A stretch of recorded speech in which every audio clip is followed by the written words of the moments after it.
Salam, selamat pagi saudara sekalian. Senang bisa kembali berjumpa dengan saudara dalam Light of Revival, renungan firman Tuhan yang akan memberkati kita sepanjang hari ini. Mari kita melihat ayat kita, Ayub 42, ayat 5 dan ayat yang ke-6.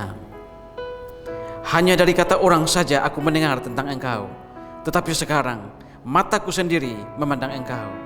Oleh sebab itu aku mencabut perkataanku, dan dengan menyesal aku duduk dalam debu dan abu. Mengenal Tuhan lewat penderitaan. Kehidupan dalam dunia ini ada begitu banyak penderitaan yang kita alami. Dan seringkali sebagai orang percaya ada pertanyaan yang muncul dalam benak kita, atau bahkan kita ungkapkan kepada orang-orang dekat kita. Kalau Allah itu Maha Kuasa, mengapa ada penderitaan? Kalau Allah itu baik, lalu mengapa Allah membiarkan penderitaan ada dalam dunia ini? Pertanyaan ini begitu sulit dan rumit untuk dijawab, apalagi bagi orang-orang yang mengalami penderitaan secara langsung dan mengalami penderitaan secara mendalam.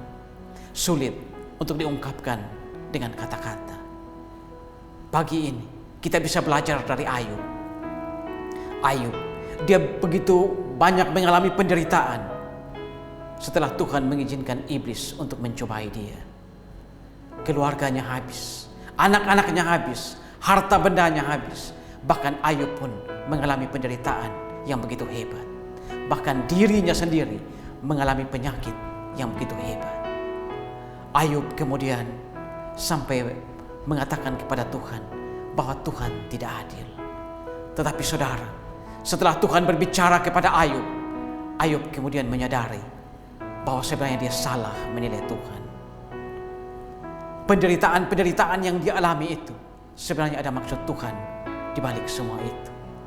Lalu, apakah Ayub akhirnya mengerti bahwa semua penderitaan itu, mengerti semua maksud Tuhan dari penderitaan yang dia alami? Tidak juga, saudara. Lalu saudara, mengapa Ayub, mengapa orang percaya yang ada dalam dunia harus mengalami penderitaan?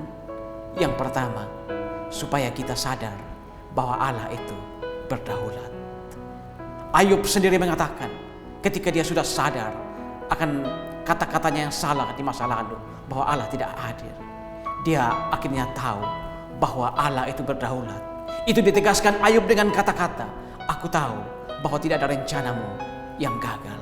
Di sini Ayub kemudian sadar bahwa semua penderitaan yang dia alami itu karena Allah berdaulat atas dirinya.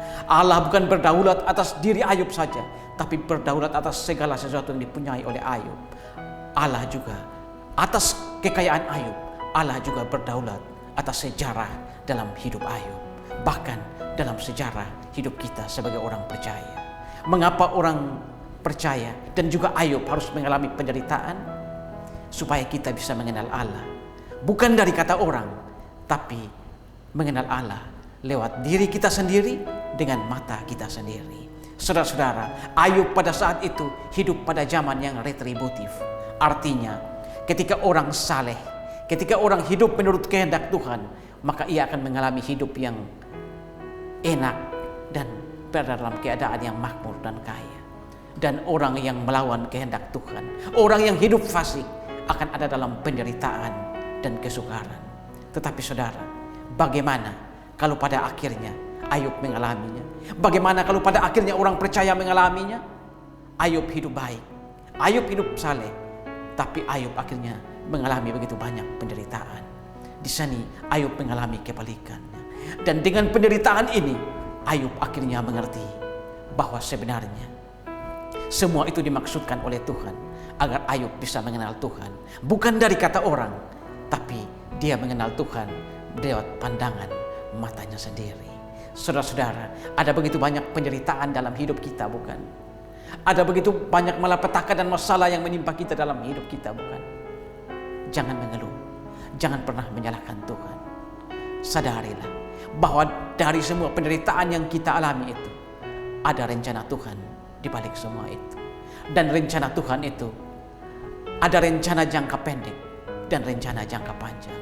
Rencana Tuhan jangka pendek adalah Tuhan ingin agar kita sadar bahwa Tuhan itu berdaulat atas hidup kita, berdaulat atas sejarah dalam dunia ini. Dan supaya kita juga menyadari bahwa kita bisa mengenal Tuhan lewat mata kita sendiri, bukan dari kata orang. Sedangkan rencana Tuhan jangka panjang adalah Tuhan ingin agar kita memurnikan iman kita.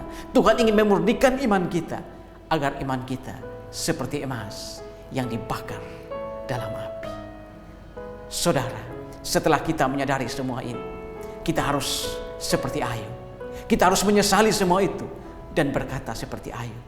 Setelah dia menyadari semua ini, dia pun mencabut perkataannya yang mengatakan bahwa Tuhan tidak adil. Dia kemudian duduk dalam debu dan abu. Saudara-saudara, ini menunjukkan bahwa Ayub sadar bahwa dia ini dicipta dari debu dan tanah. Karena itu, tidak pantas dia mengatakan, tidak pantas dia mengklaim Allah, bahwa Allah itu tidak adil. Saudara, pagi ini ada banyak penderitaan dalam hidup ini, bukan? Jangan pernah menyalahkan Tuhan, tetapi percaya bahwa di balik semua penderitaan itu ada maksud Tuhan, yaitu supaya kita tahu bahwa Allah itu berdaulat, supaya kita mengenal Tuhan lewat mata kita sendiri, bukan dari kata orang, dan supaya iman kita semakin dipurnikan seperti emas yang dibakar dalam api. Amin. Tuhan, terima kasih untuk firman-Mu pagi ini. Kami belajar dari kisah Ayub, bagaimana ketika Ayub mengalami penderitaan yang hebat, tapi dia akhirnya mencabut perkataannya yang mengatakan bahwa Tuhan tidak adil. Dia kemudian sadar dan mencabut perkataannya. Tuhan, biarlah kami juga sebagai orang percaya, kami juga menyadari bahwa penderitaan-penderitaan yang kami alami dalam dunia ini, itu sebenarnya adalah rencana Tuhan, yaitu agar kami tahu bahwa Tuhan berdaulat, agar kami mengenal Tuhan bukan dari kata orang, tapi dari pandangan mata kami sendiri, dan supaya iman kami semakin dimurnikan seperti emas yang dibakar dalam api. Terima kasih Tuhan, dimuliakanlah Engkau di atas firman. Amin. Saudara, jadikanlah firman Tuhan sebagai pelita dan terang di sepanjang jalan hidup kita. Tuhan memberkati kita semua.